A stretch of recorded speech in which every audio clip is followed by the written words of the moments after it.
নবীওয়ালা কাজের উপরে বয়ান হবে, গভীর মনোযোগ। প্রথমে আমাদের বুঝতে হবে নবীওয়ালা কাজ বলতে কি বুঝায়। প্রথমে আমাদের বুঝতে হবে নবীওয়ালা কাজ বলতে, আপনাদের মনোযোগ আছে তো ইনশাআল্লাহ? প্রথমে আমাদের বুঝতে হবে নবীওয়ালা কাজ বলতে কি বুঝায়।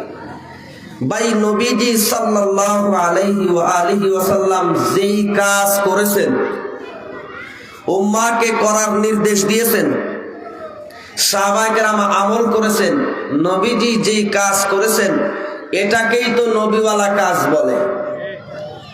আর যেই কাজ ইবলিস শয়তানে করে ওইটা যদি কেউ করে তাহলে বলে শয়তানওয়ালা কাজ। আমরা বলি না যে তুই এত শয়তানি করিস কেন, শয়তানি করে কেন, মানে শয়তানের মতো কাজ করে, এজন্য তো শয়তানি বলি। তো নবীওয়ালা কাজ, নবীজি সাল্লাল্লাহু আলাইহি ওয়া আলিহি ওয়াসাল্লাম যেই কাজগুলো করেছেন ওইটা করার নাম নবীওয়ালা কাজ। এখন আমাদের জানতে হবে নবীজি সাল্লাল্লাহু আলাইহি ওয়া আলিহি ওয়াসাল্লাম কি কি কাজ করেছেন, কি জন্য আল্লাহ তাআলা নবীজি সাল্লাল্লাহু আলাইহি ওয়াসাল্লামকে দুনিয়ার বুকে প্রেরণ করেছেন। নবীজিকে যেই কাজের জন্য আল্লাহ তাআলা দুনিয়াতে পাঠিয়েছেন আমাদেরও সেই কাজ করতে হবে। নবীজিকে যেই কাজের দায়িত্ব দিয়ে আল্লাহ তাআলা দুনিয়াতে প্রেরণ করেছেন আমাদেরও সেই কাজের দায়িত্ব আদায় করতে হবে। কথা ঠিক না বেঠিক? এই দায়িত্ব আদায়ের জন্য কারা কারা তৈরি আছে? আল্লাহু আকবার। একটুখানি অপেক্ষা করুন, আপনারা আমাকে কথাগুলি গুছিয়ে সাজিয়ে আনতে দেন ইনশাআল্লাহ। বলেন, আমাদের জাতির পিতা হযরতে কে? 16 বছরের গুতনে ভুলে গেছেন নাকি? জাতির পিতা হযরতে ইব্রাহিম আলাইহিস সালাতু ওয়াস সালাম। জাতির পিতা হযরতে ইব্রাহিম আলাইহিস সালাতু ওয়াস সালাম তিনি কাবা নির্মাণ করতেছেন। আল্লাহ তাআলা আদেশ দিয়েছেন, হে ইব্রাহিম, হে নবী, যাও কাবা নির্মাণ করো। সাথে থাকবে কে? হযরতে ইসমাঈল আলাইহিস সালাতু ওয়াস সালাম। ফিলিস্তিন থেকে জাতির পিতা ইব্রাহিম আলাইহিস সালাতু ওয়াস সালাম রওনা করলেন মক্কার দিকে। এর আগে লম্বা ইতিহাস চলে গিয়েছে, ওটা আপনারা অনেকেই জানেন। কোরবানির ইতিহাস চলে গিয়েছে, বিবি হাজেরা এবং শিশু নবী ইসমাঈল আলাইহিস সালাতু ওয়াস সালামকে রেখে গিয়েছে, সেই ইতিহাসও চলে গিয়েছে। জমজম কূপের যে ইতিহাস,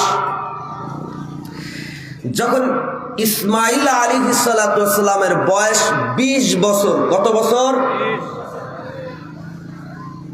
আল্লাহ তাবারক ওয়া তাআলা আদেশ করতেছে, ইব্রাহিম যাও তুমি আমার বাইতুল্লাহকে নির্মাণ করো। প্রশ্ন আসতে পারে, হুজুর বাইতুল্লাহ কি ওখানে ছিল না যে আবার নতুন করে নির্মাণের কথা বলতেছে? না না না, বাইতুল্লাহ ওখানে ছিল না। বাইতুল্লাহর যেই ভিত, যে বিল্ডিং আপনারা দেখতেছেন, যে চার দেয়াল কালো গিলাফ দিয়ে ঢাকা, ওটা কিন্তু তখন ছিল না। তবে বাইতুল্লাহ যেই জায়গায় ছিল ওই জায়গাটা কিন্তু ছিল। কিন্তু কোথায় বাইতুল্লাহ হবে, কোথায় ওই চার কর্নার ওয়ালা দেওয়ালটা বসবে, কাবার গিলাফ যেখানে আছে, এটা কেউ জানতো না। সর্বপ্রথম বাইতুল্লাহ নির্মাণ করিয়েছে আল্লাহ তাবারক ওয়া তাআলা ফেরেশতাদের মাধ্যমে। লম্বা ইতিহাস। এরপরে আল্লাহ তাবারক ওয়া তাআলা হযরতে আদম আলাইহিস সালাতু ওয়াস সালামের মাধ্যমে বাইতুল্লাহকে নির্মাণ করালেন। বড় চমৎকার আর মজাদার ইতিহাস আছে। আমার দিকে গভীর মনোযোগ। আব্বাজান বাইতুল্লাহ নির্মাণ করলেন। হাজরে আসওয়াদ পাথর, যেটা এখন কালো আছে, ওই সময় কালো ছিল না, বরং সাদা ছিল। ওই পাথরটাকে ওই বাইতুল্লাহর সাথে স্থাপন করে দিলেন আল্লাহর হুকুমে বাবা আদম আলাইহিস সালাতু ওয়াস সালাম। হযরতে আদম আলাইহিস সালাতু ওয়াস সালাম থেকে নিয়ে শুরু করে হযরতে নূহ আলাইহিস সালাতু ওয়াস সালাম পর্যন্ত যেইভাবে আব্বাজান নির্মাণ করেছিলেন ওইভাবে চলতেছিল, ওইভাবে আসতেছিল, সময় অতিবাহিত হইতেছিল। হযরতে নূহ আলাইহিস সালাতু ওয়াস সালামের সময় প্লাবন শুরু হলো। সংক্ষেপে বলতেছি, প্লাবনের কথা আপনারা সবাই জানেন। হযরতে নূহ আলাইহিস সালাতু ওয়াস সালামের সময় প্লাবন শুরু হলো। ওই প্লাবনে সব কিছু ডুবে গেল, সব কিছু ভাসিয়ে নিয়ে গেল। ওই প্লাবনের সময় কাবাকেও ভাসিয়ে নিয়ে গেল। কাবার যে স্থানে পাথর দেওয়া ছিল, পাথরটা সম্পূর্ণ ভাসিয়ে নিয়ে গেল। এক বর্ণনার মধ্যে আসছে আল্লাহ তাবারক ওয়া তাআলা জিবরিল আমিনের মাধ্যমে হাজরে আসওয়াদ পাথরকে হেফাজত করেছেন। আর এক বর্ণনার মধ্যে আসছে আল্লাহ তাবারক ওয়া তাআলা জিবরিল আমিনকে বলে দিয়েছে, জিবরিল আমিন হাজরে আসওয়াদ পাথরকে নিয়ে যাও, মক্কার জাবালে আবি কুবাইস পাহাড়ের ওখানে গিয়ে তুমি ওই পাহাড়ের মধ্যে হাজরে আসওয়াদ পাথরকে গোপন করে রাখো। নূহ আলাইহিস সালাতু ওয়াস সালামের প্লাবনের সময় তাহলে কাবার যে বিল্ডিংটা ছিল, যে দেওয়ালটা ছিল, এটা ভেসে গেল। এবার আমার দিকে গভীর মনোযোগ। হযরতে নূহ আলাইহিস সালাতু ওয়াস সালাম থেকে নিয়ে শুরু করে ইব্রাহিম পয়গম্বর পর্যন্ত যত নবী আসছে, সমস্ত নবী হজ করছে, কিন্তু অনুমান করে হজ করছে এইখানটায় কাবা আছে। আল্লাহ তাবারক ওয়া তাআলার পক্ষ থেকে জানিয়ে দেওয়া হয়েছে এইখানটায় কাবা আছে, সেই অনুযায়ী তাওয়াফ করছে, কিন্তু নির্মাণ করতে বলেন নাই। হযরত ইব্রাহিম আলাইহিস সালাতু ওয়াস সালাম ফিলিস্তিনে আছেন। আল্লাহ তাবারক ওয়া তাআলা আদেশ করলেন, ইব্রাহিম এবার তুমি মক্কার দিকে রওনা করো, তুমি আর তোমার সন্তান ইসমাঈল কাবাকে, বাইতুল্লাহকে তুমি নির্মাণ করো। আল্লাহ তাবারক ওয়া তাআলার আদেশ মোতাবেক হযরত ইব্রাহিম পয়গম্বর বাইতুল্লাহ নির্মাণ করার জন্য চললেন। যেই সময় মক্কা নগরীতে পৌঁছাইলেন, হযরত ইসমাঈল আলাইহিস সালাতু ওয়াস সালাম জমজম কূপের পাশে একটা গাছের নিচে হেলান দিয়ে তীরটাকে ঠিক করতেছিল। তীর চেনেন তো আপনারা? ইসমাঈল আলাইহিস সালাতু ওয়াস সালাম তীর ঠিক করতেছিল।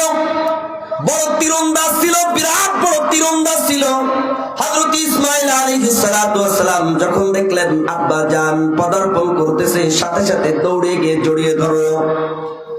আব্বা জান, আল্লাহর কি আদেশ?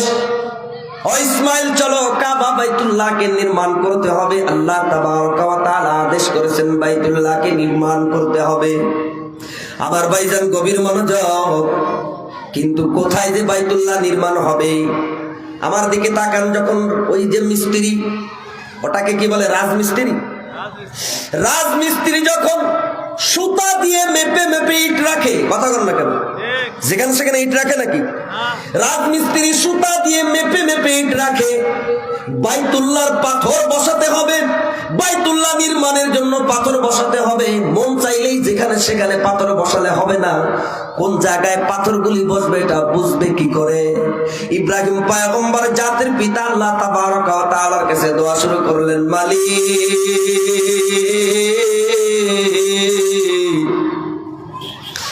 আপনি তো আমাকে বাইতুল্লাহকে নির্মাণ করতে বললেন, কিন্তু কোথায় বাইতুল্লাহ নির্মাণ করব? সীমানা কেমন হবে? কোথায় পাথর হবে? কোথায় কর্নার হবে? এটা তো আমার জানা নাই। এক বর্ণনার মধ্যে আসছে আল্লাহ তাবারক ওয়া তাআলা চার কোনা একটা মেঘ পাঠায় দিলেন। ওই মেঘ ওই জায়গায় ছায়া দান করলো। যেই জায়গায় চার কোনা ছায়া পড়লো, ওই জায়গায় মেপে মেপে মেপে মেপে পাথর বসিয়ে দিয়ে ইব্রাহিম পয়গম্বর বাইতুল্লাহ নির্মাণ করা আরম্ভ করলেন। বাইজান গভীর মনোযোগ। আমি এই লম্বা ইতিহাসের দিকে যাব না। আমি তো আলোচনার বিষয়বস্তু বলেছি নবীওয়ালা কাজের বিষয়ে আলোচনা করব, কিন্তু নবীওয়ালা কাজের বিষয়ে আলোচনা করতে গিয়ে এত পিছনে কেন চলে গেলাম? এরও একটা কারণ আছে। আমি সংক্ষেপে বলতেছি, ইব্রাহিম পয়গম্বর ইসমাঈল আলাইহিস সালাতু ওয়াস সালাম পাথর খুঁটে খুঁটে এনে দেয়, পাথর খুঁজে খুঁজে এনে দেয় আব্বা জানের হাতে। আব্বা জান পাথর দিয়ে বাইতুল্লাহ নির্মাণ করতে লাগে। বাইতুল্লাহ নির্মাণ করে। লম্বা ইতিহাস, ওদিকে যাব না। বাইতুল্লাহ নির্মাণ হয়ে গেল। এখন আব্বা জান দোয়া করতেছে, কয়েকটা দোয়া করে তার মধ্য থেকে একটা দোয়া আব্বা জান করতেছে। আব্বা জান হযরত ইব্রাহিম আলাইহিস সালাতু ওয়াস সালাম যখন দোয়া করতেছে, তখন হযরত ঈসা আলাইহিস সালাম দুনিয়াতে আসে নাই, মূসা আলাইহিস সালাম দুনিয়াতে আসে নাই, হারুন আলাইহিস সালাম দুনিয়াতে আসে নাই, ইয়াকুব আলাইহিস সালাম দুনিয়াতে আসে নাই। তাহলে বলেন তো নবীজি সাল্লাল্লাহু আলাইহি ওয়াসাল্লামের আগে না পরে? কথা বলেন।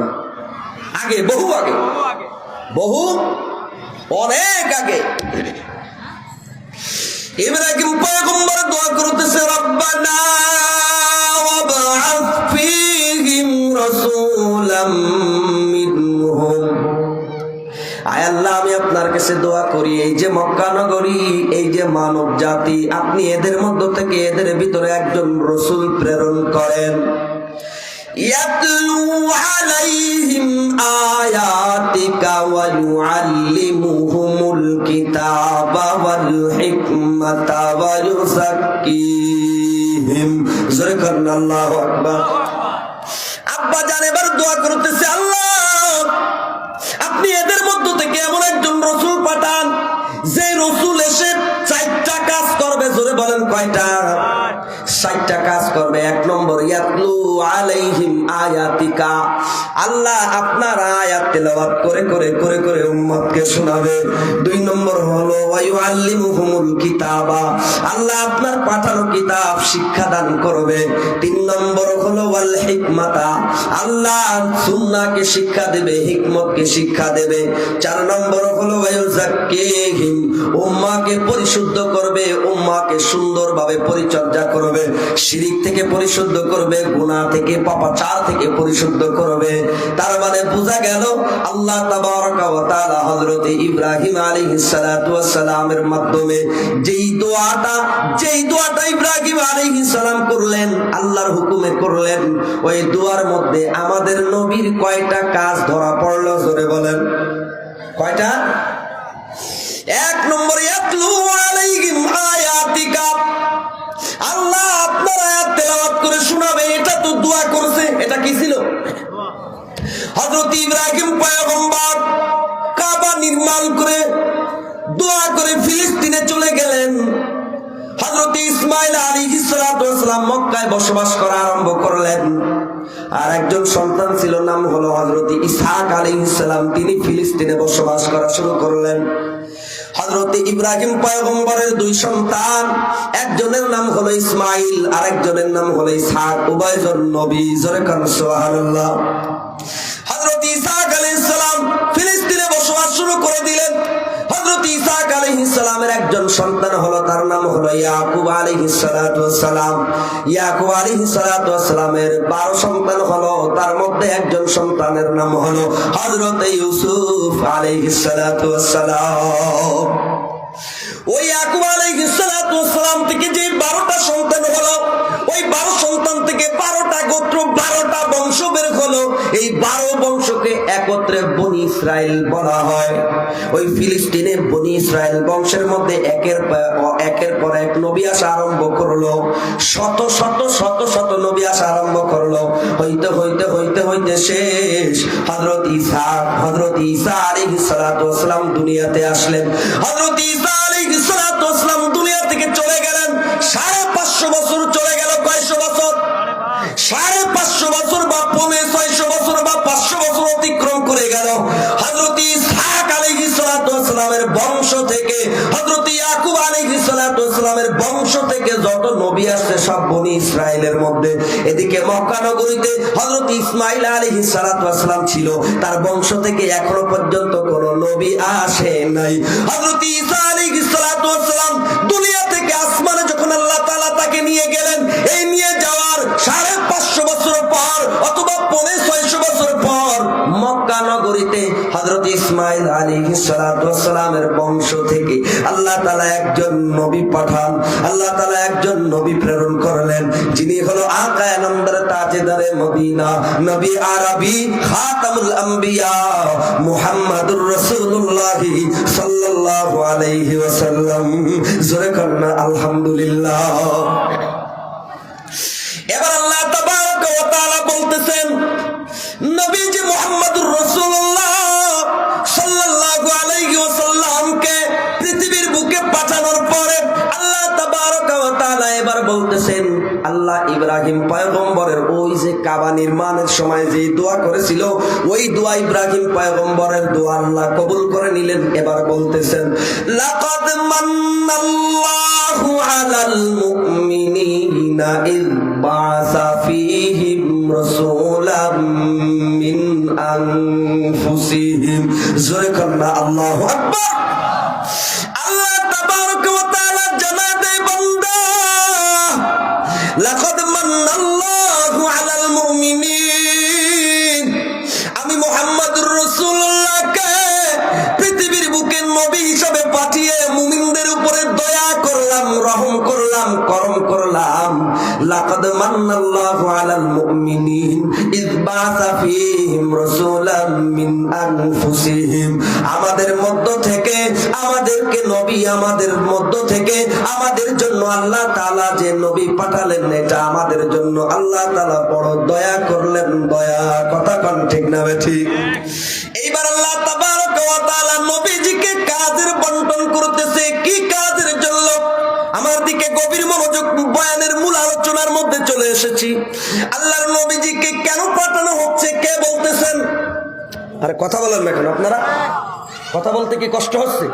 আমার কথা বলতে কষ্ট হচ্ছে, তাহলে আপনারা সামান্য একটু কথা বলতে কষ্ট হবে কেন? আল্লাহ তাবারক ওয়া তাআলা আল্লাহর পয়গম্বরকে পাঠালেন। জোরে বলেন, কে পাঠালেন? এবার বুঝুন, যিনি নবীকে পাঠালেন, যিনি মুহাম্মদুর রাসূলুল্লাহকে পাঠালেন, যিনি নবীজিকে পাঠালেন, তিনি নবীজিকে পাঠানোর কারণ বর্ণনা করতেছেন। এক নম্বর হলো ইয়াতলু আলাইহিম আয়াতিহি। এক নম্বর, ও আমার নবী, আপনি পৃথিবীর বুকে গিয়ে আমি আল্লাহর পাঠানো আয়াতকে তেলাওয়াত করে করে করে করে শোনাবেন। বুঝা গেল তেলাওয়াত করে শোনানো, আল্লাহর কোরআন তেলাওয়াত করা, আল্লাহর কোরআন তেলাওয়াত করে শোনানো, এটা নবীওয়ালা কাজ। এই কাজ যারা করবে ওরা নবীওয়ালা কাজ করে। আমার বয়ানের পয়েন্টের দিকে আমি আগাইতেছি, না বুঝলে কিন্তু ফেল করবেন। সামনে অনেক গুরুত্বপূর্ণ মূল্যবান কথা আছে। তাহলে এক নম্বর কাজ হলো ইয়াতলু আলাইহিম আয়াতিহি, আল্লাহর আয়াতকে কালামে পাককে তেলাওয়াত করে করে শোনাবে।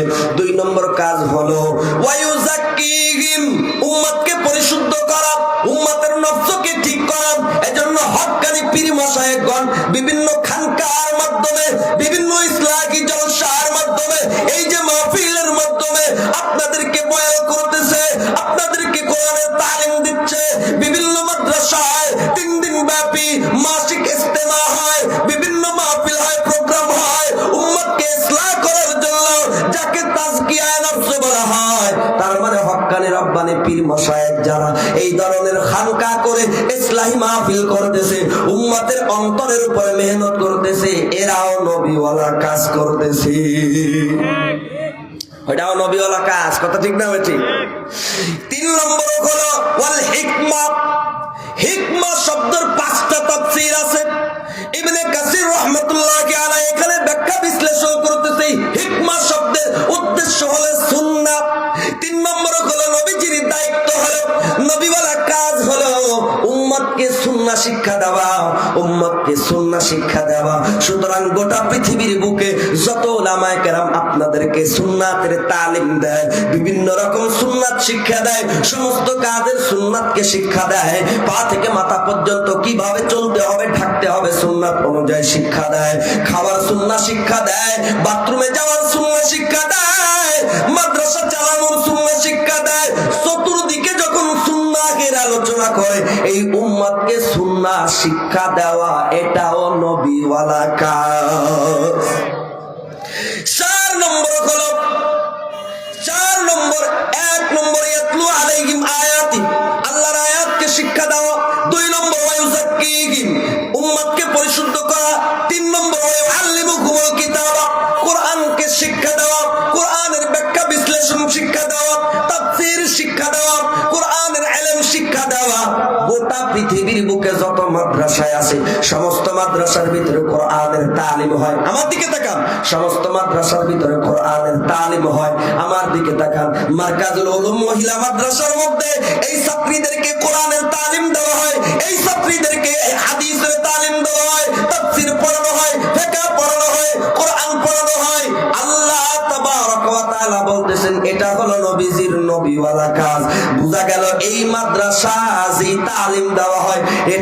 নবীওয়ালা কাজ। এটা কি কাজ? এটা কি কাজ? 2 দিন তবলিগি যেতে পারে না, হুজুররা আল্লাহর রাস্তায় যায় না, হুজুররা নবীওয়ালা কাজ করে না। ওরে নবীওয়ালা কাজ কি তুমি এখনো বুঝতেই পারো না, শেখই নাই নবীওয়ালা কাজ কারে কয়। এবার তো বুঝতে পারতেছেন আমি কোন দিক যাব। একটুখানি অপেক্ষা করুন, আমাকে আয়াতটা গুছায় আনতে দেন। এই পর্যন্ত কোনো ফালতু কথা আলোচনা করছি, আর কথার আলোচনার সম্পর্ক আছে না নাই? তাহলে 3 নম্বর শিক্ষা হলো নবীওয়ালা কাজ হলো তালিম দেওয়া, কোরআনের তালিম দেওয়া। 4 নম্বর হলো আল হিকমা, সুন্নাহকে শিক্ষা দেওয়া। এবার আমার দিকে তাকান, কোরআনের তালিম, কোরআনের শিক্ষা, নবীজির সুন্নাহর শিক্ষা মাদ্রাসায় হয় কি হয় না? কথা বলেন না কেন? মসজিদে হয় কি হয় না? ইমাম সাহেব বয়ান করেন, ইমাম সাহেব মসজিদের ভিতরে বয়ান করেন, ওখানেও সুন্নাহ শিক্ষা দেওয়া হয়, কোরআনের তালিম দেওয়া হয়। সকালবেলার মক্তবে মক্তবে কোরআন শিক্ষা দেওয়া হয়। প্রতিটি মাদ্রাসার হেফজখানার ভিতরে কোরআনের শিক্ষা দেওয়া হয়, কোরআনের তালিম দেওয়া হয়। সবগুলো হলো নবীওয়ালা কাজ। এবার চিল্লায়া বলেন, মাদ্রাসার আলেম উলামারা চিল্লায় না গেলেও নবীওয়ালা কাজ করে কি করে না? চিল্লা লাগায় না তাও নবীওয়ালা কাজে আছে না নাই? চিল্লার আমি আসতেছি, এটাও আসতেছি, এটাও নবীওয়ালা কাজ, এটাও আমি আসতেছি। চিল্লায় যায় না, তবলিগে যায় না, ওই মাদ্রাসার মধ্যে পড়ায়, তারপরে নবীওয়ালা কাজে আছে না নাই? তাহলে নবীওয়ালা কাজ কয়টা বললাম? কথা বলেন কয়টা? এইবার 5 নম্বর নবীওয়ালা কাজ। আমি তো 4 নম্বর পর্যন্ত বললাম, 5 নম্বর নবীওয়ালা কাজ শুনে নিন। আল্লাহ তাবারক ওয়া তাআলা বলতেছেন, আপনারা বেজার হচ্ছেন নাকি? কথাগুলো দরকারি কি দরকারি না? 5 নম্বর নবীওয়ালা কাজ আল্লাহ বলতেছেন, ইয়া আইয়ুহার রাসূল বাল্লিগ মা উনজিলা ইলাইকা মির রাব্বিক। জোরে বলেন আল্লাহু আকবার। আল্লাহ তাবারক ওয়া তাআলা বলতেছেন, ইয়া আইয়ুহার রাসূল, হে রাসূল, হে আমার প্রিয় হাবিব, হে আমার নবী, ইয়া আইয়ুহার রাসূল বাল্লিগ মা উনজিলা ইলাইকা মির রাব্বিক, তোমার রবের পক্ষ থেকে যা কিছু নাজিল হয়েছে সব কিছুকে তুমি তাবলীগ করো, দিন প্রচার করো। বোঝা গেল তাবলীগ করাও নবীওয়ালা কাজ, ঠিক না বেটি? তাবলীগ করা নবীওয়ালা কাজ। এবার বলেন, শুধু তাবলীগ নবীওয়ালা কাজ নাকি? আমরা এইটাই বলি, আমরা এটাই বলি। তোমরা যারা মনে করছো শুধু তাবলীগ করলে হয়ে যাবে, শুধু তাবলীগটাই নবীওয়ালা কাজ, মাদ্রাসা চালানো নবীওয়ালা কাজ না, মাদ্রাসায় পড়ানো নবীওয়ালা কাজ না, আমরা বলি তোমরা গুমরাহির মধ্যে আছো, তোমরা গুমরাহির মধ্যে আছো। মাদ্রাসা পড়ানো নবীওয়ালা কাজ, তালিম দেওয়া নবীওয়ালা কাজ, কোরআনের শিক্ষা দেওয়া নবীওয়ালা কাজ। ঠিক তেমনি ভাবে তাবলীগ করাও নবীওয়ালা, তাবলীগ করাই নবীওয়ালা কাজ, এরকম না। শুধু তাবলীগই নবীওয়ালা কাজ এরকম না, তাবলীগও ও লাগামেন একটা, তাবলীগও নবীওয়ালা। আমার দিকে গভীর মনোযোগ। এখন এই যে আল্লাহ তাআলা আয়াতে বলল তাবলীগ করো, এটা কোন তাবলীগ? আমরা তাবলীগ করো সাথে সাথে বুঝে ফেলছি এটা চিল্লা 3 দিন না। এই আয়াতে আল্লাহ এই কথা বলেন নাই, এই আয়াতে আল্লাহ চিল্লার কথা বলেন নাই, এই আয়াতে আল্লাহ 3 দিনের কথা বলেন নাই। আল্লাহ বলছেন তাবলীগ করো, আল্লাহ বলছেন তাবলীগ করো। সুতরাং পৃথিবীর বুকে কিয়ামত পর্যন্ত যে কোন সহি পদ্ধতিতে তাবলীগ যারা করবে ওইটাই কোরআনের আয়াত অনুযায়ী ঠিক হবে। এখন বর্তমানে আমরা দেখতে পাচ্ছি আমাদের আকাবির দারুল উলুম দেওবন্দের আকাবির হযরত, এই দারুল উলুম দেওবন্দ মাদ্রাসার একটা অংশ হলো এই মাদ্রাসা মারকাজুল উলুম মহিলা মাদ্রাসা। আপনারা কি আমার কথায় বেজার হচ্ছেন নাকি? খুব ভালো করে বোঝার চেষ্টা করবেন। আমরা অনেকে কওমি মাদ্রাসা কাকে বলে চিনি না, অনেকে কওমি মাদ্রাসা সম্বন্ধে ক্রিটিসাইজ করি, অনেকে কওমি মাদ্রাসার বিরুদ্ধে নিষেধাজ্ঞা করি, ইতিহাস জানিয়া তাই নিষেধাজ্ঞা করি। এই কওমি মাদ্রাসা হলো পৃথিবীর যত জায়গায় যত স্থানে কওমি মাদ্রাসা আছে, সমস্ত কওমি মাদ্রাসার শিকড়, সমস্ত কওমি মাদ্রাসার চেতনা একটি মাদ্রাসা থেকে, সেটা হলো দারুল উলুম দেওবন্দ মাদ্রাসা। আর দারুল উলুম দেওবন্দ মাদ্রাসা, আমার দিকে তাকান, আমার দিকে তাকান। 1868 সালে দেওবন্দ এলাকায় দারুল উলুম মাদ্রাসা প্রতিষ্ঠিত হয়। 1868 সালে এই হিন্দুস্তানে ইংরেজদের আধিপত্য ছিল, ইংরেজদের আধিপত্য ছিল, ইংরেজদের দবদবা ছিল, ইংরেজদের পাওয়ার ছিল, ইংরেজ সরকার ছিল। তারা মুসলমানদেরকে জুলুম আর নির্যাতন শুরু করে দিয়েছিল। হাজার হাজার উলামায়ে কেরামকে ফাঁসির কাস্টে ঝুলিয়েছিল, গাছে গাছে ফাঁসির কাস্টে ঝুলিয়েছিল। হাজার হাজার উলামায়ে কেরামকে শুকরের চামড়ার মধ্যে পেঁচিয়ে আগুন ধরায় দিয়েছিল। এরপরে গরুর গাড়ির সামনে উলামায়ে কেরামকে এভাবে বেঁধে রেখে তীর বল্লম দিয়ে খুঁচিয়ে খুঁচিয়ে তাদেরকে শহীদ করা হয়েছিল। 1868 সালে দারুল উলুম দেওবন্দ মাদ্রাসা প্রতিষ্ঠা হয়। কেন হয়? 1857 সালে সিপাহী বিদ্রোহ হয়, সিপাহী বিপ্লব হয়, যেটাকে রেশমি রুমাল আন্দোলন বলা হয়। উলামায়ে কেরাম আছেন জানেন, আমার দিকে তাকান গভীর মনোযোগ, আমার দিকে তাকান গভীর মনোযোগ। ওই 1857 সালে ইংরেজ সরকারের বিরুদ্ধে যে জিহাদ অনুষ্ঠিত হয়, ওই জিহাদে সশস্ত্র অস্ত্র হাতে অংশগ্রহণ করেছিলেন আমাদের আকাবির হাজী ইমদাদুল্লাহ মুহাজির মক্কি রহমতুল্লাহি আলাইহি। সশস্ত্র বুলেট হাতে নিয়ে অস্ত্র ধরে জিহাদ করেছিল আমাদের আকাবির কাসেম নানুতুবি রহমতুল্লাহি আলাইহি। আমাদের আকাবিররা জিহাদ করেছিল 1857 সালে, কিন্তু ইংরেজদের কাছে পরাজয় বরণ করেছিল। পরাজয় বরণ করার পরে তার কয়েক বছর পরে 1868 সালে দারুল উলুম দেওবন্দ মাদ্রাসাকে প্রতিষ্ঠা করা হয়েছিল। কেন? উদ্দেশ্য ছিল এই দেশকে স্বাধীন করা, ব্রিটিশদের গোলামি থেকে বাঁচানো, উম্মতে মুসলিমাকে হেফাজত করা, ঈমান আমলের হেফাজত করা। তালিমাতের মাধ্যমে দারুল উলুম দেওবন্দ মাদ্রাসাকে প্রতিষ্ঠা করা হয়েছিল। 1868 সালে দারুল উলুম মাদ্রাসা কাসেম নানুতুবি রহমতুল্লাহি আলাইহি আর ওই জামানার বড় বড় আকাবিরদের মাধ্যমে দেওবন্দ মাদ্রাসা প্রতিষ্ঠা হয়। ওই দেওবন্দ মাদ্রাসার প্রথম ছাত্র ছিলেন হুসাইন, প্রথম ছাত্র ছিলেন মাহমুদুল হাসান দেওবন্দি রহমতুল্লাহি আলাইহি। মাহমুদুল হাসান দেওবন্দি রহমতুল্লাহি আলাইহি। আমি যদি এই একজন আকাবিরের ইতিহাসের জীবনী বলা শুরু করি, হয়রান হয়ে যাবেন, আশ্চর্য হয়ে যাবেন। আজও পর্যন্ত এই রকম কোরবানি কেউ দিতে পারে নাই। এই এশিয়া উপমহাদেশে স্বাধীনতা আন্দোলনের জন্য দেওবন্দিরা, কওমি আলেমরা, দেওবন্দি উলামায়ে কেরামরা যেই পরিমাণ জীবনের কোরবানি দিয়েছে, এই পরিমাণ কোরবানি, নজরানা, রক্ত এখনো পর্যন্ত কেউ দিতে পারে নাই। খুব ভালো করে বুঝুন। হুসাইন আহমদ, শুধু হুসাইন আহমদ মাদানী চলে আসতেছে, এটা বারবার আলোচনা করা হয় তো। মাহমুদুল হাসান দেওবন্দি রহমতুল্লাহি আলাইহি প্রথম ছাত্র। এরপরে আস্তে আস্তে উলামায়ে কেরাম ওই দারুল উলুম মাদ্রাসা থেকে বের হচ্ছে। হুসাইন আহমদ মাদানী রহমতুল্লাহি আলাইহি বের হলেন। আল্লামা আহমদ আলী লাহোরী রহমতুল্লাহি আলাইহি, শিব্বির আহমদ উসমানী রহমতুল্লাহি আলাইহি, আতাউল্লাহ বুখারী রহমতুল্লাহি আলাইহি আরো বের হলেন। শাইখুল হাদিস, ওই জামানার বড় বড় পীর, ওলি, আউলিয়া, বুজুর্গ, তারা ওই দারুল উলুম দেওবন্দ মাদ্রাসা থেকে বের হচ্ছেন। মুজাহিদ বের হচ্ছেন।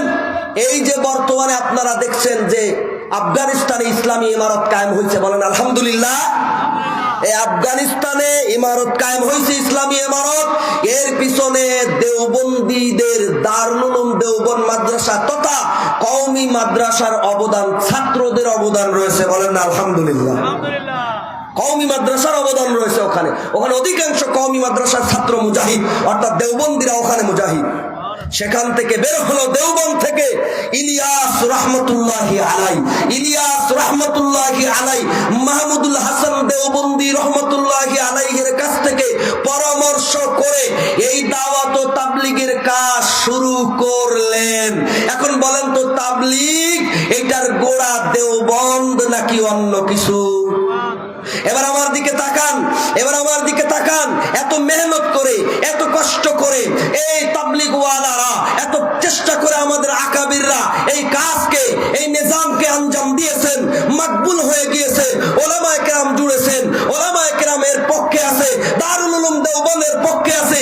এইভাবে হইতে হইতে হইতে চলে আসতেছে।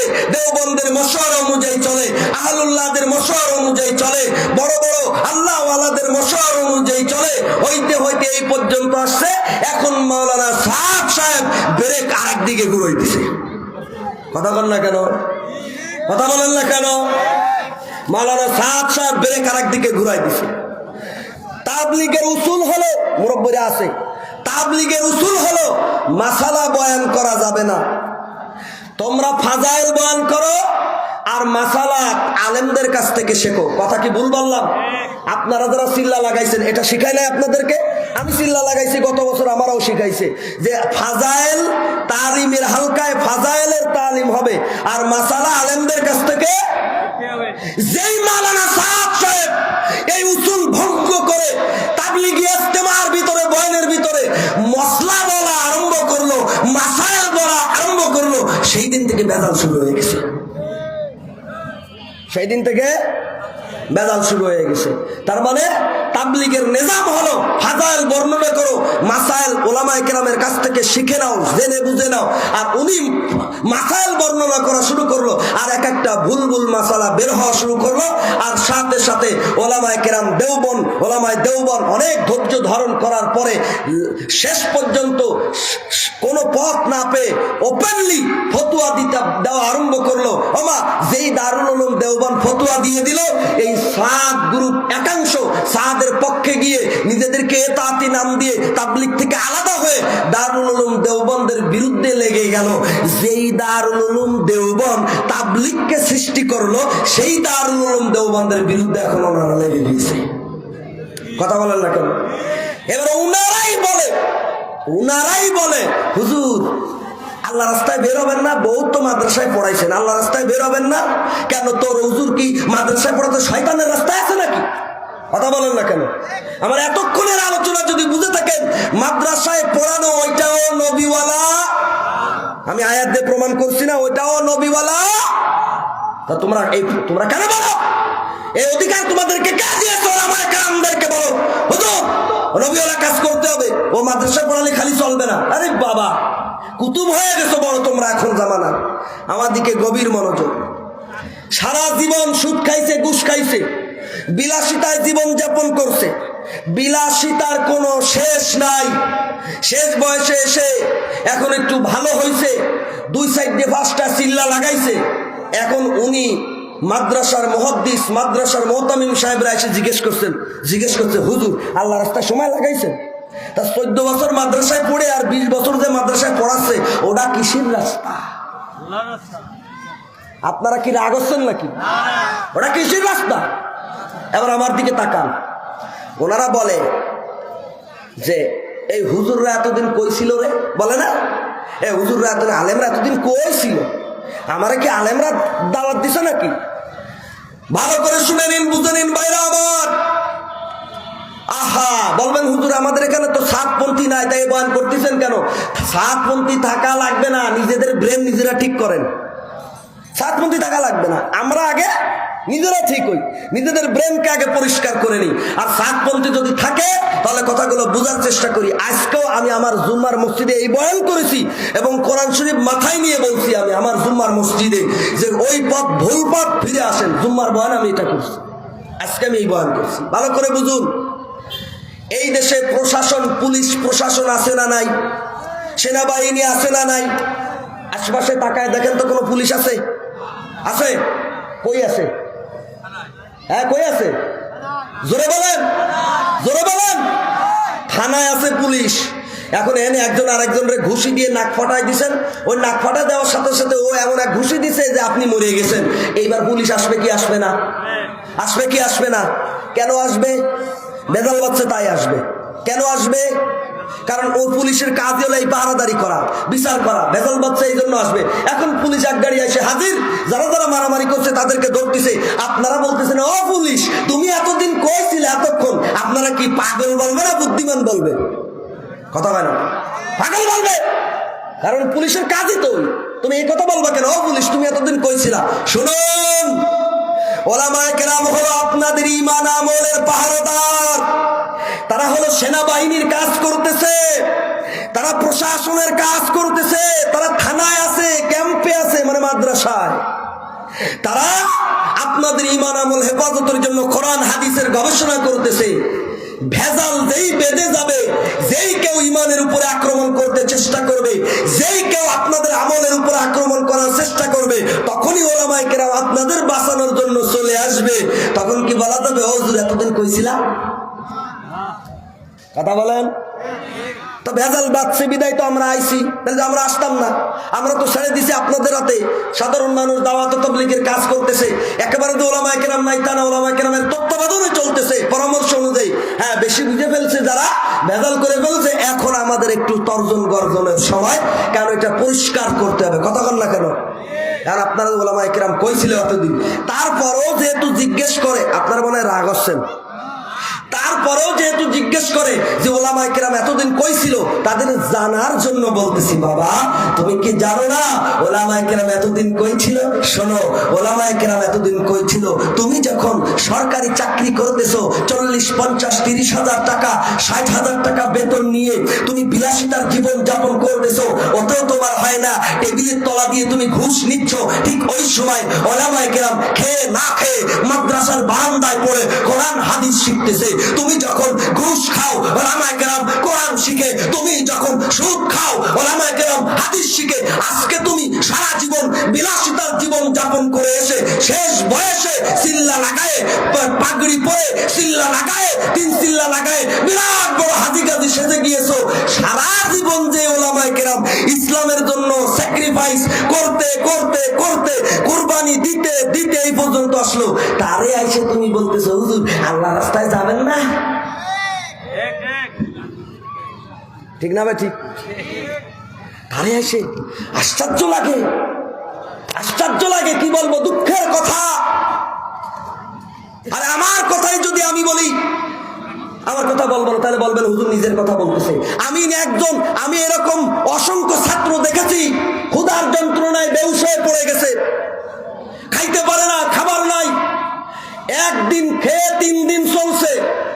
ক্ষুধার কসম আমি দেখেছি। আমার কাছে বলেন তো, যারা কওমি মাদ্রাসায় পড়ে তাদেরকে সরকারি সনদ আছে? ওরে এখন নাই, একজন ওই জুলই দিছিল যে আমরা সনদ দিবানি, তা দিইনি, ওই বলিছে, ওই পর্যন্ত কার্যকর হয়নি। ওইটা তাও বলেছিল কেন? হেফাজতের রাত্রে মার দিছিল আমাদেরকে, তা ওইটা পিঠে হাত বুলায় ঠান্ডা করার জন্য দিছে, ওই ছাড়া আর কিছু না। কিন্তু আমাদের কথা হলো, তুমি নাই যার উদ্দেশ্যে দেওয়ার দাও না কেন, আমরা তো আমাগোটা পাইছি। মনে করেন আমি আপনার কাছে 50 কোটি টাকা পাই, আপনি দেখছেন না আমাকে, বারবার আবেদন করতেছি টাকা দেন, দিলেন না। কয়েক বছর পর আপনি আমার আরেক ভাইরে মেরে ফেললেন, তাই বলে কি আমি আমার 50 কোটি টাকা ছেড়ে দেবো নাকি? ও 50 কোটিও নেব, আর আমার ভাই হত্যার বিচারও দাবি কর। তো স্বীকৃতি এটা আমাদের আগের থেকে পাও না। তুমি আমার ভাইকে হত্যা করেছো, তো তুমি সরকারে থাকা অবস্থায় স্বীকৃতি দিয়েছো, ওটা নিছি, তার মানে এই না যে ভাইয়ের রক্ত ভুলে গেছি। ওটা পাওনা ছিল তাই নিছি, কিন্তু ভাইয়ের রক্তের বিচার এই জমিনে হবেই হবে, হবেই হবে, হবেই হবে ইনশাআল্লাহ। কথা বলেন না কেন? আজ ওলামায়ে কেরাম তো এই সকল লোকেরা এসে এখন বলতেছে সারা জীবন আমি যখন আলিয়া মাদ্রাসা থেকে কওমি মাদ্রাসায় ভর্তি হলাম, হুজুর আমাকে বলতেছে, বিভিন্ন শিক্ষক, আলিয়া মাদ্রাসার শিক্ষকরা বলতেছে, ইউসুফ কওমি মাদ্রাসায় গেছো কি জন্য? সার্টিফিকেট পাবা না, সরকারি চাকরি হবে না, ভালো মন্দ খাইতে পারবা না, আসলে মানে অনেক কিছু তোমার হবে না, এখানে পড়াশোনা করো, সার্টিফিকেট হবে, সনদ হবে, অনেক কিছু করতে পারবা। খোদার কসম সেই হুজুর এখনো বেঁচে আছে। আমি হুজুরকে লাইব্রেরির মধ্যে জবাব দিয়েছিলাম, হুজুর আমিও একখান সার্টিফিকেট গুছাচ্ছি। তুমি আবার কি সার্টিফিকেট গুছাচ্ছ? আমি বললাম, হুজুর আমি জান্নাতের সার্টিফিকেট গুছাচ্ছি। তখন আমার বয়স অল্প ছিল ভাই, আমি ছোট্ট ছিলাম, ক্লাস 5 শেষ করে কেবল গেছি। কিন্তু জবাবটা আমার কেমন যেন মনের ভিতরে চলে এলো। হুজুর আমি জান্নাতের সার্টিফিকেট গুছাচ্ছি। হুজুরও আলহামদুলিল্লাহ বা আদব একটা জবাবও দেয় নাই, বলছে ঠিক আছে বাবা তুমি যাও। কারণ হুজুর বুঝছে এরপরে আর জবাব দেওয়া হবে না, এরপর আর জবাব দেয়া। তো আমি এই কথাগুলো বলে কি বুঝাচ্ছি? বুঝাতে চাচ্ছি ভাই আমরা হলাম ওই আলেম যারা জানি যে আমাদের ভবিষ্যৎ অন্ধকার, চাকরি বাকরি হবে না, গাড়ি বাড়ি হবে না, বিলাসিতা হবে না, তারপরেও কমি মাদ্রাসায় ভর্তি হয়েছি। আর তোমরা তো সবকিছু কইরে ভোগ করে তারপরে চিল্লা লাগাতে এসো। বলো কার কোরবানির ওজন বেশি?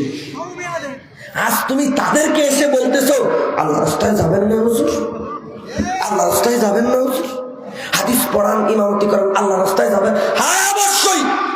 হুজুর তুমি বলো হুজুর আপনি তো আল্লাহ রাস্তায় আছেন, বড়ডায় আছেন, আপনারা না আসলে আমরা শিখবো কি করে? হুজুর একটু আসেন আমাদের শিখাই দিয়েছেন, এই কথা বলো কি?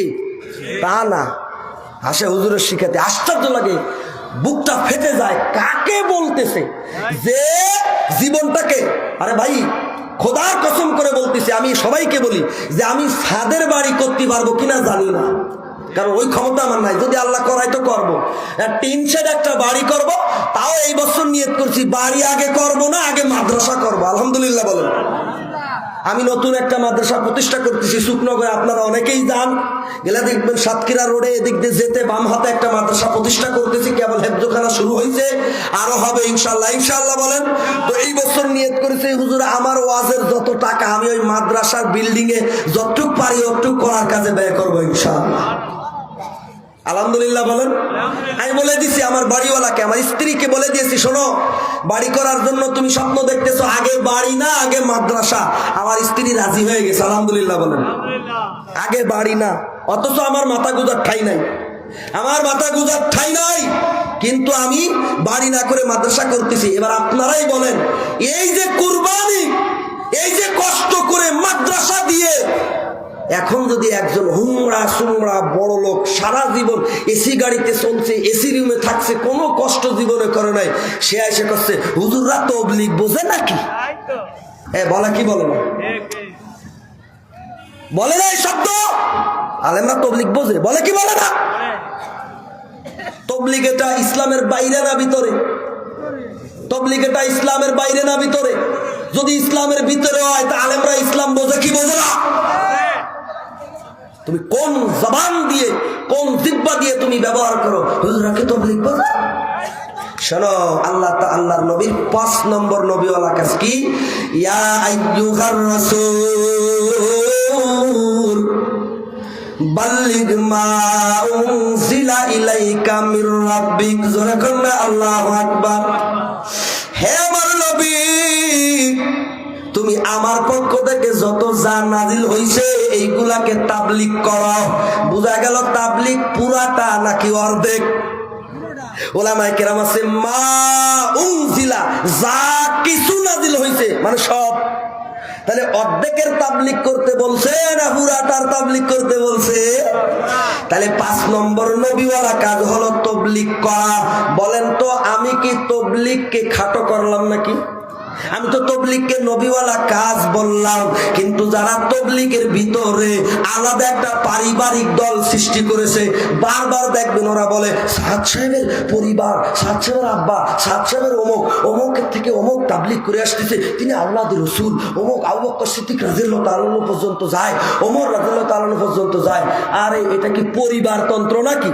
ইসলাম কি পরিবার দিয়ে চলে নাকি? পরিবারতন্ত্র বানাইতে চাই। এইসব পারিবারিক তাবলীগ চলবে না। আলেম ওলামাগণ, হক্কানি ওলামা মাশায়েখ আলেমরা যেইভাবে দারুল উলুম দেওবন্দ যেইভাবে তাবলীগ করতে বলে ওইভাবে তাবলীগ করা লাগবে। আশ্চর্য লাগে, দুঃখ লাগে। আমি আজকে সব বলবো, দুঃখ লাগে আমি এতদিন বলিনি এই কথা। মিডিয়ার সামনে বলতাম না, কখনো গোপনে বলতাম। মিডিয়ার সামনে আমি ফেসবুকে লিখেছি সাত গ্রুপ গোমরা, এদের থেকে বাঁচতে হবে। আমার একজন আইসে আমারে মানে নসিহত করে, হুজুর এইগুলো আপনাদেরও করবে দেখবেন, হুজুর এইগুলো ঘরোয়া ভাবে ঠিক করলে হয় না, নিজেকে ভিতরে ঠিক করে নেন, নিজেরা এসব করতেছেন কেন? বলে কি বলে না? বল কথা কয় না ভাই। আপনারা যদি আমার সাথে কথা না বলেন মনে করবো যে ভাই রাগ হচ্ছেন। ভাই আমার পরে রাগ হইেন না, যদি রাগ হন তাহলে আমি নেমে যাচ্ছি। কারণ মোহতামিম সাহেব এত কষ্ট করে মাহফিল দিচ্ছে, আমার পর রাগ করে মাহফিল নষ্ট হলে তো আমি গুনাহগার হয়ে যাব। রাগ হচ্ছেন নাকি? তো দেখবেন আপনাদের কেউ বলবে নিজেরা গুতগুতি করতেছে, এইগুলো একটু আড়ালে আবডালে করলে হয় না, মানুষের সামনে প্রকাশ করে দিচ্ছে কেন? এই হুজুর মসজিদের মেম্বারে উঠে 7 গ্রুপের বিরুদ্ধে বয়ান করতেছে, কেন একটু গোপনে গোপনে বললি হয় না? বলে কি বলে না? বাবা আমার দিকে তাকাও, ও বাবা আমার দিকে তাকাও। আল্লাহ তাবারক ওয়া তাআলা মুসা আলাইহিস সালাতু ওয়াস সালামকে নবী বানায় দুনিয়াতে পাঠালেন, কিন্তু জবানটা একটু তোতলা টাইপের ছিল, কথাগুলি স্পষ্ট ছিল না। মুসা আলাইহিস সালাম দোয়া করলেন, আল্লাহ আরেকজন নবী সঙ্গী হিসাবে পাঠালেন, যার নাম হলো হযরতে হারুন আলাইহিস সালাতু ওয়াস সালাম। হযরতে মুসা আলাইহিস সালাতু ওয়াস সালাম 40 দিনের ইবাদত বন্দেগী করার জন্য আল্লাহর আদেশে তুর পর্বতে চলে গেলেন। মনে আছে না নাই ঘটনা? লম্বা ঘটনা, ওদিকে যাব না। মুসা নবী তুর পাহাড়ে 40 দিন ইবাদত বন্দেগী করে, ইতিকাফ করে। আল্লাহ তাবারক ওয়া তাআলা খুশি হয়ে গেলেন। এই 40 দিন বনি ইসরাইলের মাঝে মুসা নবী নাই, কিন্তু হারুন আলাইহিস সালাতু ওয়াস সালামকে রেখে গিয়েছে। ও আমার ভাই হারুন, আমার উম্মতকে দেখে রাখবা। হারুন আলাইহিস সালাম দেখাশোনা করতেছে। মুসা নবী গেছে তাওরাত তুর পাহাড়ে। আল্লাহ তাবারক ওয়া তাআলা তাওরাত কিতাব নাজিল করলেন।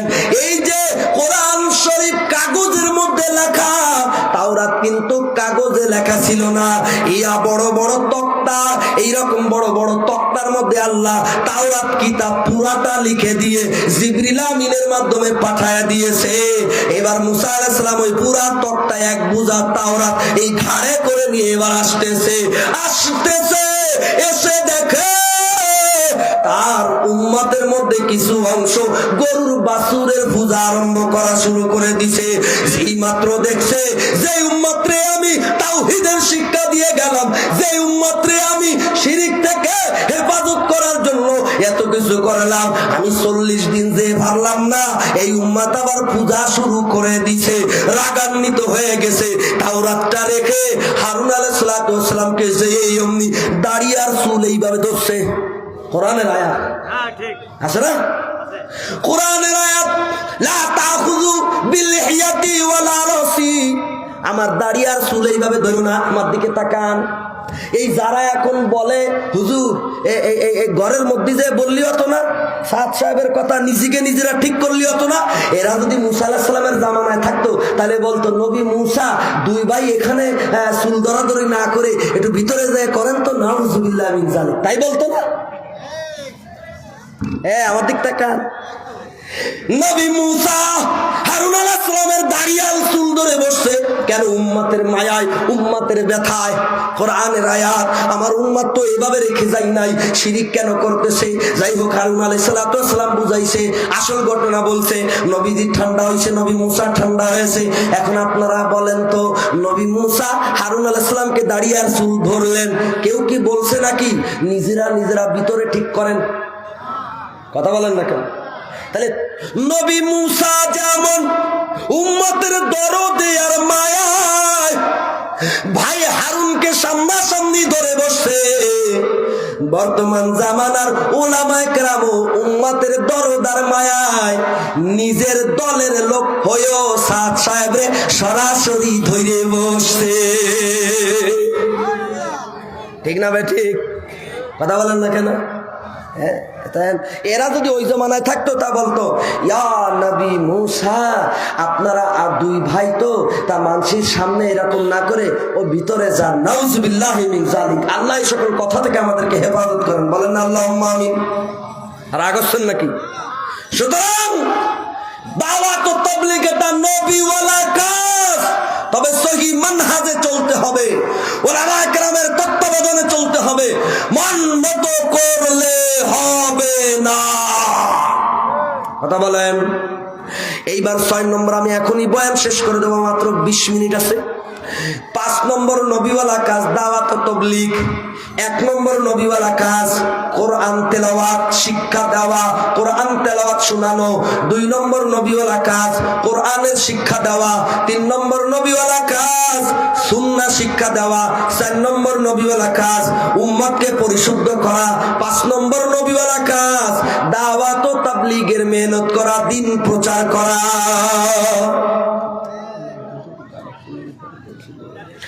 এবার 6 নম্বর নবীওয়ালা কাজ, শুনতে রাজি আছেন তো ইনশাআল্লাহ? 6 নম্বর নবীওয়ালা কাজ, এ যুবক এবার সোজা হয়ে বসো, ভাইজান এবার সোজা হয়ে বসেন। আল্লাহ তাবারক ওয়া তাআলা নিজেই বলতেছেন, হুয়াল্লাযী আরসালা রাসূলাহু বিল হুদা ওয়া দীনিল হক লিইয়ুযহিরাহু আলাদ দীনি কুল্লিহি ওয়ালাউ কারিহাল মুশরিকুন। আল্লাহ তাবারক ওয়া তাআলা নিজেই বলতেছে, ও নবী, ওয়াল্লাযী আরসালা রাসূলাহু, ওই আল্লাহ তাবারক ওয়া তাআলা যিনি তার নবীকে প্রেরণ করেছেন, যিনি তার রাসূলকে প্রেরণ করেছেন, রাসূলাহু বিল হুদা ওয়া দীনিল হক, হেদায়েত এবং সত্য দিন সহকারে। আল্লাহ বলতেছেন কেন কেন? লিইয়ুযহিরাহু আলা দীনিহি, গোটা দুনিয়ার বুকে যত ধর্ম আছে, যত তন্ত্র আছে, যত মন্ত্র আছে, যত মতবাদ আছে, সমস্ত তন্ত্র মন্ত্র আর মতবাদের উপরে ইসলামকে বিজয়ী করার জন্য আল্লাহ তাবারক ওয়া তাআলা তার নবীকে পাঠাইছেন। সুতরাং 6 নম্বর নবীওয়ালা কাজ হলো আল্লাহর জমিনে আল্লাহর দ্বীন বাস্তবায়ন করার মেহনত করা। ঠিকটা আসতে হয়ে গেল, মনে হয় আপনাদের এটা পছন্দ হয় না। তাহলে তাবলীগ করা নবীওয়ালা, তাবলীগ করা নবীওয়ালা, লিইয়ুযহিরাহু আলা দীনি কুল্লিহি। উলামায়ে কেরাম আছে, আয়াত ছাড়া কথা বলতেছি না। আল্লাহ তার নবীকে পাঠিয়েছেন ইসলামকে বিজয়ী করার জন্য, দ্বীনকে বিজয়ী করার জন্য।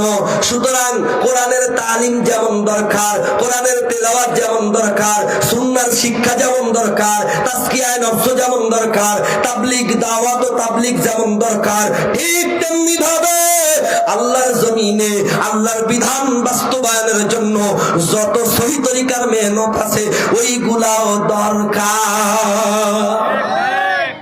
কথা বলেন না কেন? কিন্তু আমাদের অবস্থা হলো আমরা শুধু যেটা করি ওইটারই স্বয়ং সম্পূর্ণ মনে করি, এইটা হলো আসল ভুল। আমরা যেটা করি ওইটারই স্বয়ং সম্পূর্ণ মনে করি। না না, আমাদের অংশগ্রহণ থাকতে হবে। যারা দাওয়াত ও তাবলীগের মেহনত করতেছে ওরা আমাদের ভাই, যারা আল্লাহর জমিনে আল্লাহর দ্বীন বিজয়ের জন্য জিহাদ করতেছে, সহি ইসলামী রাজনীতি করতেছে, ওরা আমাদের ভাই। যারা মাদ্রাসায় তালিম দেয় ওরা আমাদের ভাই, যারা বয়ান করে তাফসীর করে ওরা আমাদের ভাই। এক কথায় নবীওয়ালা কাজ যে যেটাই করে না কেন সবাই আমরা ভাই ভাই। কথা বলেন না কেন? কিন্তু আমরা বানাইছি শত্রু। ও তো চিল্লা লাগায় না, ওরে বয়ানে দেওয়া যাবে না। আমি এর ভুক্তভোগী, আমি ভুক্তভোগী। সুতনগর বাসিটা এখন বলি, অসুবিধা নেই। সুতনগর বাসিস্তান মসজিদে প্রথম যখন ইমামতিতে আসলাম তখন ওই গ্রুপের আমির ছিল। এখন মুসল্লিরা আমার বলল, হুজুর মাগরিব বাদে আপনি একটু গাস্তের আদব, গাস্তের বয়ান করবেন। বাদ মাগরিব বয়ান হয় না, গাস্তের আদব না, বাদ মাগরিবের বয়ান। সবাই খুশি, আমি বাদ মাগরিবের বয়ান করব। আমি বললাম ঠিক আছে, আমির সাহেবকে বলেন বাদ মাগরিবের বয়ান করতে। ও মা, সবদি বয়ানে বসে গেল আর একজন বয়ানে উঠে গেল, আমার আর কেউ কয় না বয়ান করতে। কাহিনী কি? ওই দিন আর কিছু বললাম না। পরের দিন কে রে ভাই, আপনারা আমার বললেন বয়ান করতে, বাদ মাগরিব তাবলীগি বয়ান করে, তা দিলেন না কেন? কারণ আমির সাহেব বলছে কি, উনি কি সময় লাগাইছে নাকি? কেন? আমি কোরআন হাদিস জানি না, আমি কোরআন হাদিস জানি না? সময় না লাগালে বয়ান করা যাবে না? কে বলছে তোমাকে? এই তাবলীগ কে শিখাইছে তোমাদেরকে? এইভাবে আলেমদেরকে সাইড করে করে মুরুখ করা মেম্বার দখল করে উল্টো পাল্টা ফতোয়া দেওয়া আরম্ভ করছে। এই জন্যই তো বেজাল বেঁধে গেছে, এই জন্য তো ঝামেলা বেঁধে গেছে। আমার ভাইজান গভীর মনোযোগ। তো আলেম যে সেও আমার ভাই, কেন যে এই কাজটা তাবলীগের সাথে আছেন না সাধারণ সাথী? চাচা আপনারও দায়িত্ব ছিল বুখারী পড়ানো, কিন্তু আপনি তো পারতেছেন না, তাই আপনারটা আমি পড়াচ্ছি। তা বলেন তো আমি আপনার দুশ্মন নাকি বন্ধু? আর আমার দায়িত্ব ছিল ওই তাবলীগ করা।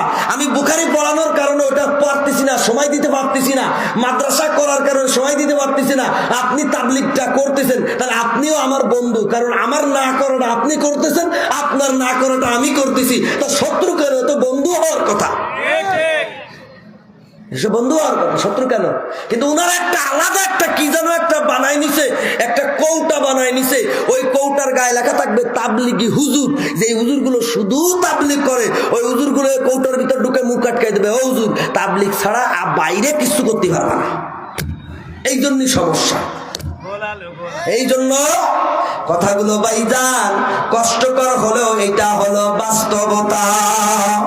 6 নম্বর নবীওয়ালা কাজ হলো আল্লাহর জমিনে আল্লাহর দিন বাস্তবায়ন করা। কি হইল ভাই আমাদের, কি হইল ভাই আমাদের? বলেন তো, চুরি করলে তার বিধান কোরআনে আছে না নাই? জিনা করলে তার বিধান কোরআনে আছে না নাই? বলেন তো, কেউ যদি কাউকে হত্যা করে তার বিধান কোরআনে আছে না নাই? তাহলে কোরআনের বিধান আপনি কি চালাইতে পারতেছেন? আপনি কি বাস্তবায়ন করতে পারতেছেন? না না না। একটু কি আশ্চর্য লাগে না? একটুকু মায়া লাগে না? যেই কোরআনে আল্লাহ বলতেছেন আকিমুস সালাহ, সাথে সাথে নামাজ কায়েম করতে গেলাম, ওই কোরআনে তো আল্লাহ বলছে কুতিবা আলাইকুমুল কিতাল, তোমাদের উপর জিহাদকে ফরজ করা হলো। নামাজ ফরজ ভালো লাগে, জিহাদ ফরজ কেন ভালো লাগে না? আরে আমি নিজের কানে শুনছি, নিজের কানে। যদি মিথ্যা কথা বলি তাহলে আমার কানের উপরে গজব নামবে, গজব। আমার পাশেই বলতেছে একদল হুজুররা আছে বয়ানে উঠলেই খালি জিহাদ জিহাদ করে। একদল হুজুররা আছে বয়ানে উঠলেই খালি জিহাদ জিহাদ করে। ওরে আমার আল্লাহ কালামে মাজিদের ভিতরে প্রায় 450 বেশি আয়াতে কারিমা জিহাদের উপরে নাজিল করেছে। আমার আল্লাহ যদি জিহাদ জিহাদ করে আমি কেন পারবো না? বলেন না কেন? আজকে জিহাদের কথা বলা যায় না, জঙ্গি জঙ্গি। আলহামদুলিল্লাহ 17 বছর পরে এখন আমরা দিল খুলে জিহাদের কথাও বলতে পারতেছি, আলহামদুলিল্লাহ বলেন। সাবধান, এইটারে বিজয় মনে করবেন না, এটা কিন্তু বিজয় না। এইটা কেবল রাস্তা পরিষ্কার হইছে, এই মাঠটা এখন আমাদের ঠিক করতে হবে। আগামী প্রজন্ম, ইসলামের প্রজন্ম, আগামী বাংলাদেশ, ইসলামের বাংলাদেশ গড়ার জন্য এখন মেহনত করতে হবে। এখনই যে ইসলাম কায়েম হয়ে গেছে তা কিন্তু না, এটা নয়। 6 নম্বর নবীওয়ালা কাজ হলো হুয়াল্লাযী আরসালা রাসূলাহু বিল হুদা ওয়া দীনিল হক লিইয়ুযহিরাহু আলাদ দীনি কুল্লিহি ওয়ালাউ কারিহাল মুশরিকুন। জোরে বলেন না আল্লাহু আকবার। এইবার আমার দিকে তাকান, দারুল উলুম দেওবন্দের মধ্যে এই 6 নবীওয়ালা কাজ আছে, আল্লাহু আকবার বলেন। দারুল উলুম দেওবন্দের ওস্তাদ এবং ছাত্ররা তাফসীরের জগতে শত শত তাফসীরের কিতাব লিখেছে, হাদিসের জগতে শত শত হাদিসের কিতাব লিখেছে, দাওয়াত ও তাবলীগের জগতে লক্ষ লক্ষ দাওয়াত ও তাবলীগের দায়ী কর্মী তৈরি করেছে, রাজনীতির জগতে লক্ষ লক্ষ রাজনৈতিক কর্মী তৈরি করেছে। স্বয়ং দারুল উলুম দেওবন্দের প্রথম ছাত্র মাহমুদুল হাসান দেওবন্দি রহমতুল্লাহি আলাইহি সামারাতুত তারবিয়া নামে একটা দল গঠন করে, এরপরে জমিয়াতুল আনসার নামে একটা দল গঠন করে, এরপরে 1919 সালে এই উপমহাদেশকে ইংরেজদের কবল থেকে ছিনিয়ে আনার জন্য, স্বাধীনতা অর্জন করার জন্য জমিয়াতে উলামায়ে হিন্দ নামে একটা দল গঠন করে, রাজনৈতিক দল। এবং পাবলিকের ভিতরেও লোক আছে, ওই আফগানিস্তানের জিহাদের ময়দানেও লোক আছে। বোঝা গেল কওমি মাদ্রাসায় তাবলীগেরও লোক আছে, জিহাদেরও লোক আছে, রাজনীতিরও লোক আছে, তালিমেরও লোক আছে। ঠিক না ভাই? ঠিক। এইবার বলেন, এই কওমি মাদ্রাসা জিন্দা রাখার দরকার আছে না নাই? এই কওমি মাদ্রাসা জিন্দা রাখার দরকার আছে, এই দেওবন্দি মাদ্রাসা জিন্দা রাখার দরকার আছে। আমরা কেন বারবার আমাদের আকাবিরদের কথা বলি? কারণ আমাদের আকাবিররা ফালতু কোনো আকাবির না, তাদের কথা বলার মতো, এজন্য বলি। বলার মতো না হলে বলি, বলার মতো না হলে বলি না, বলার মতো এজন্য বলি, কোরআন হাদিস অনুযায়ী ঘটনা এজন্য বলি। এখন যদি আমি আপনাদেরকে এক এক করে কুরবানি বলা শুরু করি, আশ্চর্য হয়ে যাবেন। আমার ভাইজান, এই মাদ্রাসার জন্য, এই মাদ্রাসা কওমি মাদ্রাসা, এখান থেকে এই যে 6টা নবীওয়ালা কাজ বললাম, এই মৌলিক 6 কাজ, আর যত কাজ আছে সব এর ভিতরে কোনো না কোনো ভাবে এই 6 প্রকারের ভিতরে চলে আসবে, কোনো না কোনো ভাবে। এই মৌলিক 6 কাজ, নবীওয়ালা কাজ মাদ্রাসায় হয় কি হয় না? এখন এই মাদ্রাসাটা জিন্দা করা দরকার, এই মাদ্রাসার পিছনে মেহনত করা দরকার। আমাকে বলতে হুজুর মাদ্রাসার জন্য একটু কালেকশন করেন। ভাই আমি তো কোনো কালেকশনের বক্তা না, গত বছর এই ময়দান